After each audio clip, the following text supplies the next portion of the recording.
My name is Sarah. Welcome to the Clayton house.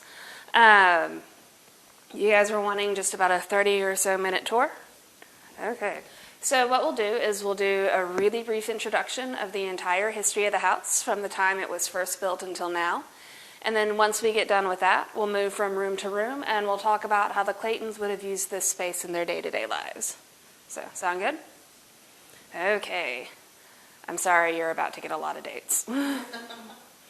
So the house we're standing in was first built in 1852 by a guy named William Sutton, and his house was the center hallway, upstairs and down, and then that side, so the south side. Now that's minus the bay windows, and minus the original kitchen and servant quarters in the back corner. So basically it was half the size of what we're standing in, but it was still a mansion, because if we take this room, the dining room, for example, that's a little bit bigger than your average one-room log house, which is what most people were living in, at least until they could afford to add on. So the original home had about the same floor space as 5 or 6 individual houses. Now Sutton, along with owning the mansion, he owned the entire block and also 2 or 3 enslaved people. And he made his money as a wealthy merchant. Everything's going good for Sutton up until 1860 when his store, along with 10 or 11 others, burned down. In 1861, a little thing called the Civil War happens. And at that time, Fort Smith, where the national park is now, is an active military fort. By default, it's held by the U.S. Army, but they can't hold it for very long because they don't have the men, supplies, or ammo. And I promise this will all make sense in a moment.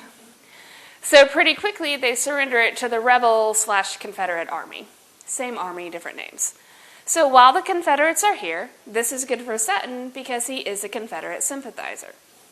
But come 1863, the rebels aren't able to hold the fort any longer because they don't have the men, supplies, or ammo.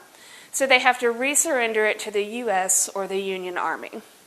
This is not good for Sutton because since he is a rebel sympathizer, he can get his property seized. Since he's a wealthy rebel sympathizer, the incoming U.S. Army is going to seize his property as an example to others. So he knows that this is going to happen, so before the U.S. Army gets here, he closes up the house and he and his family leave for Texas. So after the Suttons are gone, the U.S. Army moves in. He is on that list of rebel sympathizers, so they confiscate the house, and they turn this into part of the Union Hospital. And it's one of 6 buildings that gets taken over and converted into the General Hospital for the Union Army. So can you imagine the shape this house is in when the war ends and Sutton comes back? Absolutely trashed, since I'm on record. So the war ends, Sutton comes back. He does get his house back, but keep in mind his store had burned down, which not related to the war, just happened right around the same time. So his store had burned down, his house is trashed, he has to start paying his labor, and most, if not all, of his money is in Confederate dollar bills, which is worthless. Such a wonderful word for Confederate money. Basically, what Sutton could do with his fortune is he could put it in the fireplace to start a fire, or he could put it out in the privy for toilet paper. Now, he doesn't lose the house right away. Let me rephrase that. His fortunes never really recover. But he doesn't lose the house right away, though he does have to eventually sell it in the mid-1870s. It goes through a couple of different hands, they're not important, and in 1882, a guy named William Henry Harrison Clayton buys the home. And what William does when he buys the home is he makes it look like what you see now. So on the south side, he adds on the bay windows and the original kitchen and servant quarters. I think this is the south side. And then on the north, and then he adds the entire north wing. So basically, William takes a mansion and wraps another one around it because he doubles the size of the house. Now, how William made his money is he was a lawyer and a politician. When he buys the home in 82, he's the federal prosecutor at the Fort Smith Federal Court. And so William works with Isaac Parker to help clear out everything that's going on in the area. Now, the Claytons, we're going to back up for a few minutes, a couple years. The Claytons aren't originally from Fort Smith. They moved from Pine Bluff, Arkansas to Fort Smith in 1874 when William is appointed as the federal prosecutor. And he's the prosecutor for 14 out of 20 years. And still holds the record for the most number of cases prosecuted in a career, and that's anywhere between 10 and 13,000 cases. We were a tad busy. So the Claytons had been here in Fort Smith for a couple years before they buy the home. They buy the home in 1882. They add on and move in later that same year. And they live here up until 1897. And the reason they move away goes back to the federal court. Isaac closed it in 1896, right before he passed away. And when it reopens in 97, these 70,000 square miles the court used to cover have been broken up into 4 new court territories. It's one of the reasons we were so big. And William is appointed to be the judge of the Central Court jurisdiction, which is located out around McAllister Indian Territory, or modern-day McAllister, Oklahoma. So the family moves out to McAllister, but they keep the house. And pretty quickly, although we don't know exactly when, they turn it into a boarding home. So now this is basically an apartment complex. This is also when they add indoor plumbing with 1 bathroom. Now, the Claytons own the home up until 1920, when William passes away at the age of 80, and they sell it to a woman named Emma High, and she keeps running it as a boarding home up until 1968. Well, by 1968, this house, let's just say the house was a rundown, condemned tinderbox waiting for something to happen, and I'm not being hyperbolic. Just because as the decades went by, the house got worse and worse and worse. So a couple of changes. The original kitchen and servant quarters burned down in 1925. There was a room that was added up over the back porch. There was a sleeping porch where the carriage porch is. There was another apartment complex about where the gazebo is. On the outside, paint is peeling, wood is rotten, spindles are gone. On the inside, plaster is rotten. Really, this was a rundown, condemned tinderbox. Well, in '68, Emma had some men working up on the north side of the roof, and a hot tar and a cedar shingle roof don't mix very well. So a fire started up on the roof, and between the fire damage and the general state of disrepair of this house, Emma didn't have the funds to fix it up, so she tried to sell it, but who's going to buy this monster of the house in the late 60s in the South, when we are right down the street from the Salvation Army and Good Samaritan Clinic? Takers? So, since no one's going to touch this, the city set it for demolition. A woman named Julia Yadon heard about it, and she got a group of people together to raise money and save the house. They did that in 1969. They got it put on the National Register in 1970, and then it opened as a museum in 1977. So, questions? Because that was a lot of history thrown at you very quickly. Very fast. With lots of skimming. Is there any records at all, obviously during the war, when this was used as a hospital? Not. Any type of records at all that you guys could find? Or? What we found is we haven't found a lot. We did find a newspaper article that was written in January of 1865 that talked about the previous December. And it said that in the General Hospital, so remember those 6 buildings, there were 263 patients just in that 1 month. So if I've done my math right, and if everyone was divided up evenly, that would be between 40 and 45 patients in this house in 1 month. Do I also remember that number? Because I think it was 270 something. Yeah, unfortunately, that's all we found. Yeah, they didn't tend to keep good records. No, we know that there was a lot of influenza, we call that the flu, a lot of pneumonia, which honestly, probably a lot of those pneumonia cases were caused by the influenza cases, a couple of tumors, an amputation or 2, and I can't believe they put this last one in the newspaper, but quite a number of syphilis cases. I mean, so mostly it was disease and illness here in the hospital. Any other questions? Okay, so now what we'll do is we'll start moving from room to room, and we'll talk about how each one was used.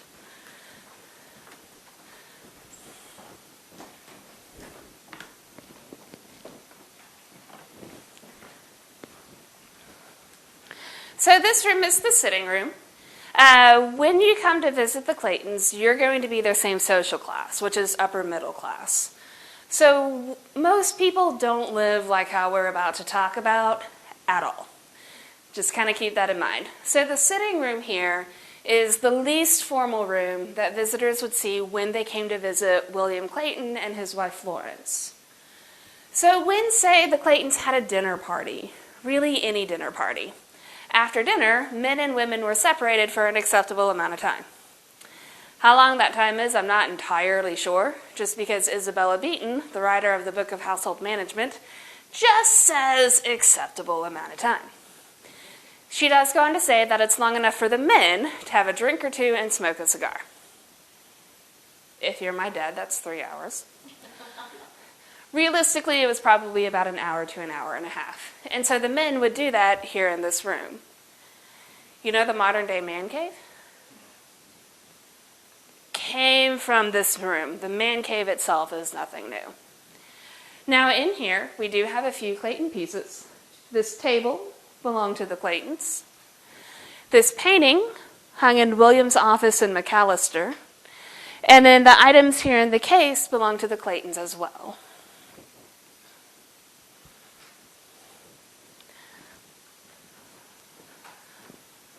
Questions about anything in here?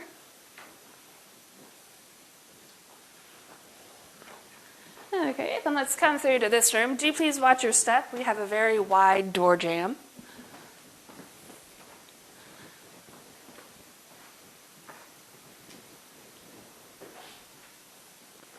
So this room is the drawing room. This is the ladies' room. So while the men were in the sitting room, the ladies were in here. This is also where, if Florence was at home, which is the formal name for accepting callers in the afternoon, she would meet them in here. Now in here, we do have a few more Clayton pieces. This table belonged to the Claytons. The sheet music cabinet in the corner belonged to the Claytons. We normally have their desk, but it's currently in storage because we forgot to bring it back. And then this is a photo of Florence Clayton.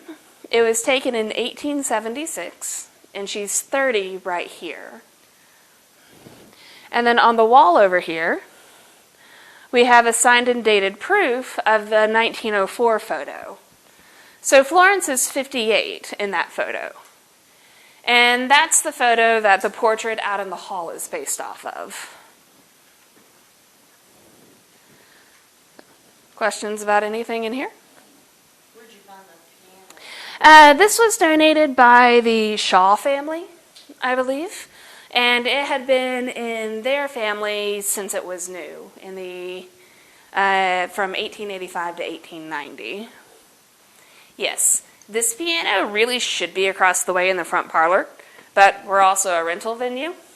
And that's because this piano, according to the 1879 catalog from the Matthews Company, cost $800, which would buy you a house back then, for the record. This is about the same price as the new house. Whereas here, we have a parlor organ. This was donated by the daughter of Co. Koenig, and she was one of the ladies who were really instrumental in getting the house saved. This parlor organ, according to the ad we found, costs $135.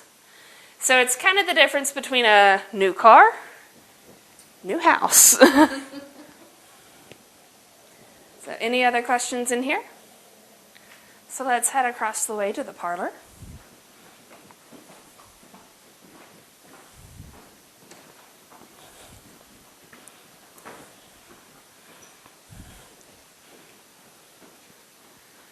So the parlor here is the most formal room.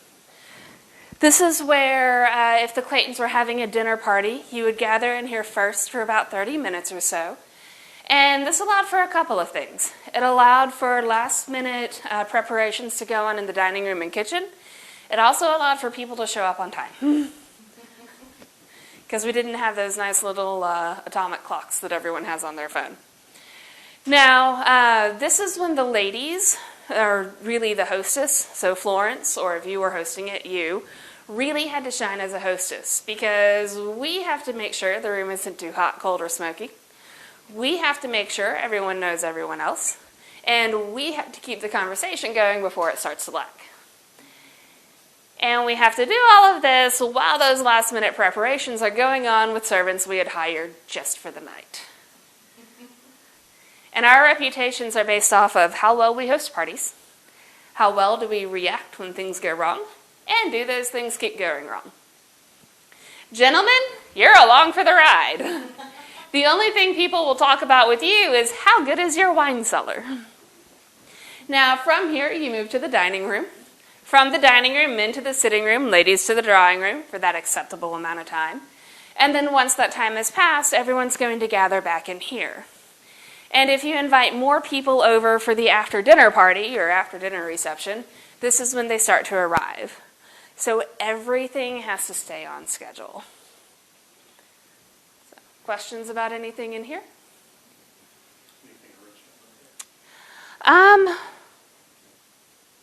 Well, the lion lamp, or let me rephrase that. I've been told the lion lamp, the table it's on, and the Japanese Imari plate underneath all belong to the Claytons. The only one I know for sure is the Japanese Imari plate belonged to the Claytons, because that was donated by one of the Claytons' granddaughters, I think. And then we have some photos of William and Florence over here on the top. Those were taken when the Claytons were here in this house. Based on how old they look and their hairstyle, I'd say about in the late 1880s, early 1890s is when those were taken.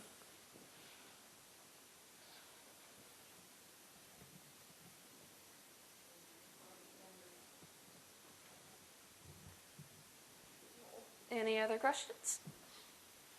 Okay, so let's head to the dining room.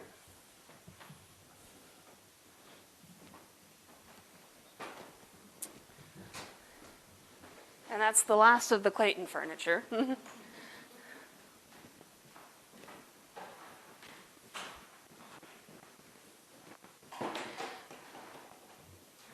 So the dining room is both formal and informal. It really depends on if the Claytons have company and who that company is. If there's no company, this is where William and Florence, so mom and dad, are going to eat with the kids over the age of 7 or 8. Under that age, they're eating upstairs in the nursery with the nurse, nanny, or governess. Now, if the Claytons have company, the kids are going to eat either early or upstairs, so it's just adults eating down here. And if, say, just the Parkers are over, because we do think the Claytons and Judge Parker and his wife Mary were like this for multiple reasons, it's going to be a pretty informal meal. But instead of the family 4-course meal, it's going to be about 6 courses. If we go to that full formal dinner, it's going to be 12 people. The table will come out to about right here, and that's going to be anywhere between 12 and 16 courses. Isabella Beaton, the writer of the Book of Household Management, says 12. The Book of American Manners says 16. So there is no consensus with exactly how many courses anything is. So, questions about anything in here? Kitchen was Right over here. outside or was it in the house or outside? It was semi-attached. So for the servants, they would come and go through this door, and this lets out onto the back porch. And then the door to the kitchen is right about right here. And then there was a pass-through from the dining room to the kitchen right here.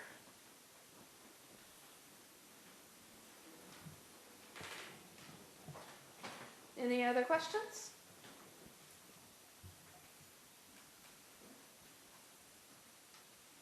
Okay, so let's head on upstairs. Where did they get this service? These were all donated, which is why some places have more silverware than the others. The Chinaware comes from most likely between 1910 and 1918 when the company went out of business.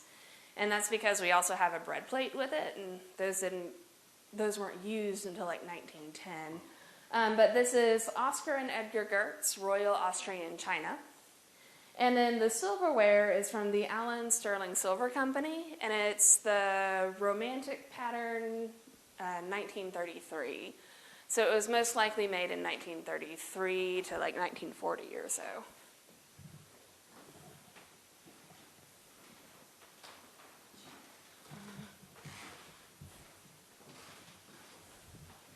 I haven't done a lot of research on that. Okay. After you all. So we're going to go up to the very top.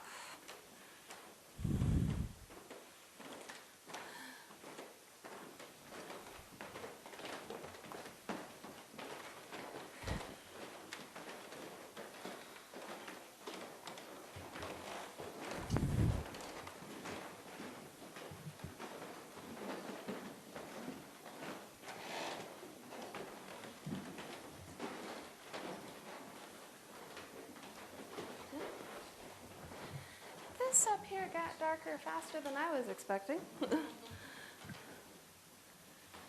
So this up here is the Clayton's living area. So if you're visiting the Claytons, you are never going to come up here at all in any way, shape, or form. So this is basically where the family could metaphorically let its hair down. So think of this landing as their version of a living room. Now this room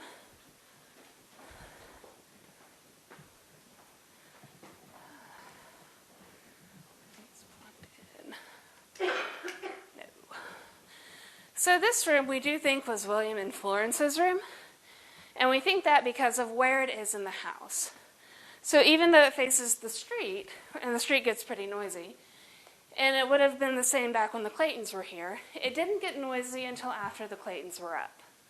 Whereas at the back of the house, where their servants were living and working, got noisier much earlier. Because if you're a servant to the Claytons, you have to be up and working at 5 a.m. And I am not pulling that number out of a hat. If you're a servant, and let's be honest, most of us were servants back in the day, you have to be up and working 2 hours before your employer has to be at his job. And when William was the federal prosecutor and when court was in session, he worked Monday through Saturday. He went in at 7 a.m. and he came home whenever the day's docket was done, which could be midnight or later. So the servants had to get up at 5.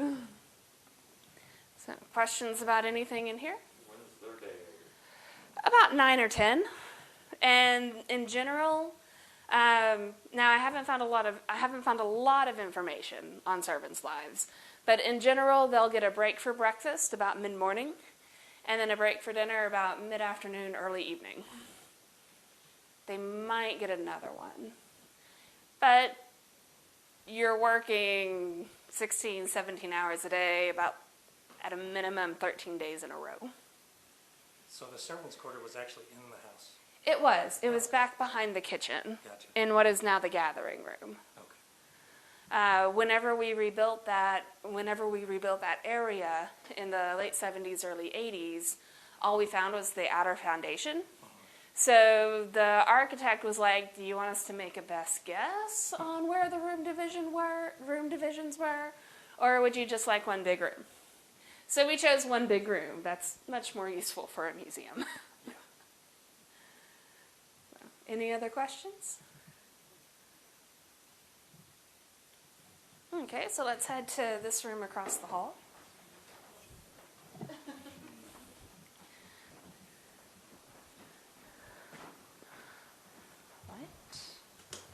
Some light. Really makes you appreciate modern electric lights. So this room most likely was the day nursery, where if you're still young enough to be in the nursery, which is below the age of 12 or 13, this is where you're going to eat, play, and do your lessons. And then the next room would be the night nursery, really where you would just sleep. So think like Mary Poppins or Peter Pan. Now the Claytons had 8 kids in total, 6 daughters and 2 sons, spread out over 21 years. Of those 8 kids, 7 survived to adulthood. So unfortunately, the Claytons were pretty dang lucky in that they only lost 1 kid out of 8. Now, along with these 7 kids that came through their house, or came through this house, they did take in either 3 nephews or 4, because they took in William's identical twin, John, was murdered in 1889. And John was a widower. So they took in John's kids that still needed someone to live with. And because of that, there were 3 William Claytons living in this house at one time. So the Clayton girls, once they were old enough to be out of the nursery, they went off to a Catholic boarding school up near St. Louis. And the boys probably moved to that room across the hall, which once it became a boarding home, that's the room that was broken up to put in a bathroom. So, questions in here? So if there aren't any questions, we'll come to this room. Do any of these lights work?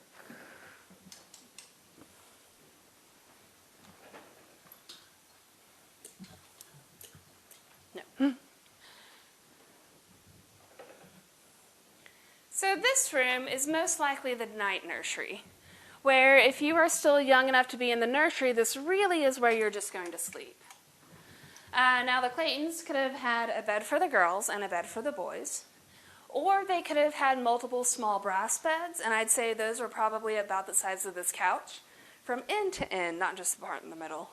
And honestly, if you widen the couch just slightly, you can easily fit 2 kids in a bed this size. So, questions about anything up here? We were talking about this bed, right? Huh? This was the bed you were talking about? This size? So the Claytons could have had a bed for the girls and a bed for the boys. Right. And not that they had to cram this many kids in the space, but depending on how they're stacked, I can fit between 5 and 8 kids in this bed. Or they could have had brass beds about the size of the couch. And that's from end to end, not just the part in the middle.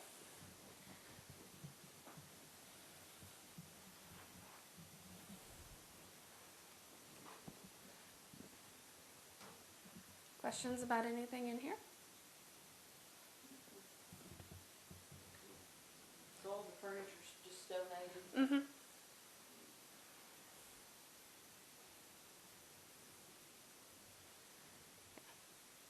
So I guess the question is, this was the room that you were talking about that had the most activity? Or is the one that they feel weird about going into? This is the one that people feel weird in. Generally, it's an uneasy feel. Right. That one has the most physical activity. Gotcha. We had a door slam one time, and by door slam, it was this door. We didn't have anything in front of it, so we can move this right quick. So the door, even if there's nothing in front of the door, the house is kind of crooked enough to where it just falls back, and it is a heavy oak door. So whenever I pull it forward, it still either stays or goes back. But one night, our director, Mila, was here when they were filming the Riot Act, and they were up here trying to figure out the electricity to get more light up here. I don't remember what they figured out, but again, the door was all the way back. We keep it all the way back. They checked out the rooms, they were at the top of the stairs, and this door slammed shut. So physical stuff is probably in here or on the landing, because we've got a doll that tends to move out of place. Right now they're all kind of out of place because I haven't replaced them after the case itself got moved. But the doll in green on the 3rd shelf tends to get wonky. And once the blue doll next to her has also been moved, and like they were facing each other. Any thoughts on why it'd be that particular The spirit that moves them likes playing with dolls. Partials of green and blue, apparently. Partial to green. It might be right on their level.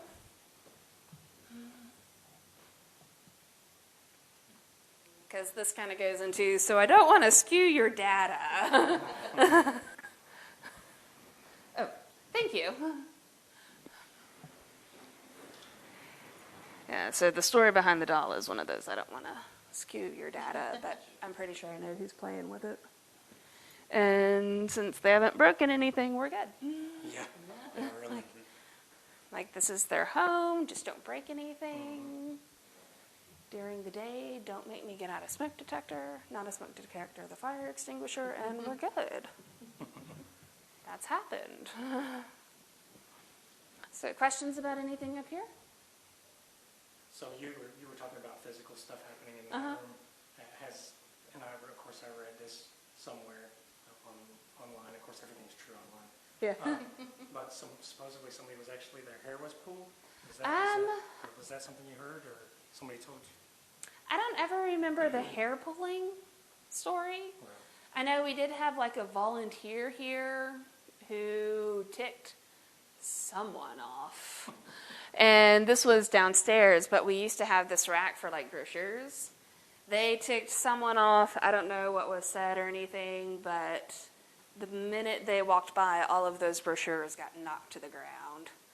I don't think they came back. Now downstairs, I've had my shirt tugged, like someone was trying to get my attention. But I don't know the hair pulling story. Admittedly, we've had a ton of volunteers here over the years, so we haven't seen the bridal chamber yet. Sorry. So over here, we have our bathroom and bridal chamber. It got darker way earlier than I was thinking it would. Keep in mind that this used to be one big room. But when it became a boarding house, this is the room that got broken up to put the bathroom right beyond that wall. This is the one where we mostly have like little things happen, like the curtains, the bottom of the curtains will move. I think we maybe caught some EVP in here, or it was a flashlight. Yes, no flashlight. We were able to get some stuff in here. But that wasn't very conclusive. The flashlight just flickered weirdly. And Wasn't really answering. it wasn't like... It was definitely turning off and on of its own violation, but it wasn't really answering anything. Yes. That certainly changed downstairs.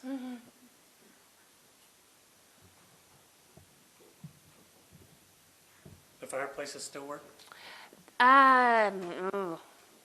We don't work. Don't try them? We don't try them. Now, I have been told that this is the original fireplace and mantle from whenever the house was first built. All I will ever say for stories like that is I have been told. But what kind of backs up that this is the 1852 fireplace and mantle is down here. You can see where it was converted from wood burning to coal burning. We do have a wood mantle where all of the others are cast iron. And it does have the Greek knot and the neoclassical look that was really popular in the 1850s. But until we strip the paint and you can look at the nails in the wood, all I will ever say is I have been told.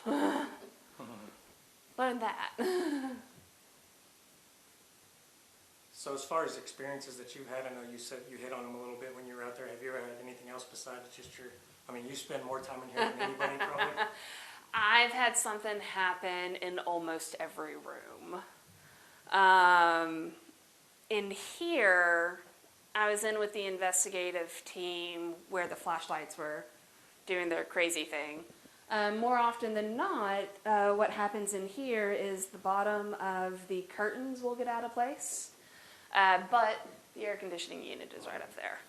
So that could be that. That could be something else. Let's see. One time, I was doing a tour just during the day, and it was two separate couples. And the husband of one couple, we were coming from the dining room and about to come up here. He saw someone standing right over here in the corner of the room and would not believe me when I told him that we were the only ones in the house. So once we got up here, he checked every single room, opened the closets he could, opened the wardrobes he could, still wouldn't believe me. Another time is a school group was going down and heading out, and I just happened to look this way, and it looked like someone peeked their head over the banister railing, just kind of as the school kids were all on their way out the door, and it was a strong enough glimpse to where I came up here to double check and make sure there was no one up here. We've got the green doll that moves. We've caught EVP in the master bedroom. We've caught EVP in the front girls' room. I'm not sure if we've caught EVP in this back room or not, but that's the one that kind of creeps everyone out. I know in general that if I'm closing up for a rental, I will make sure to get the upstairs closed and shut down before everyone goes out, because it kind of, in general, freaks me out. And not in a negative way of we don't like you and we don't want you here, but more of a, okay, you need to go home. Right. This is our space. Time to go. It's time to go. You shouldn't be here anymore. Go home. Right. Kind of thing. Downstairs is where I spend most of my time and where most things have happened. I've seen a lady sitting at a desk in the office. That was wild. Smelled roses quite a bit. Had our gentleman ghost kind of peek in on me while I was working at the computer. Thought there was someone in the house and went and checked and no one was in. I've seen the cat multiple times. And you don't have a cat? I have a cat at home. Just not here. Just not here inside. Smelled pipe tobacco and smoke. One day it was strong enough to where I went and grabbed the fire extinguisher. I've seen the chandelier move.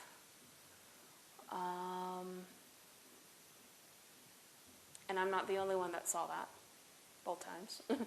I had other people see it at the same time. Let's see. I've caught, not EVP, but that EMF readings. I've done yes/no answers with an investigative team in the front parlor and gotten a lot of good information from that. Tripped over the cat more times than I care to think about. Let's see.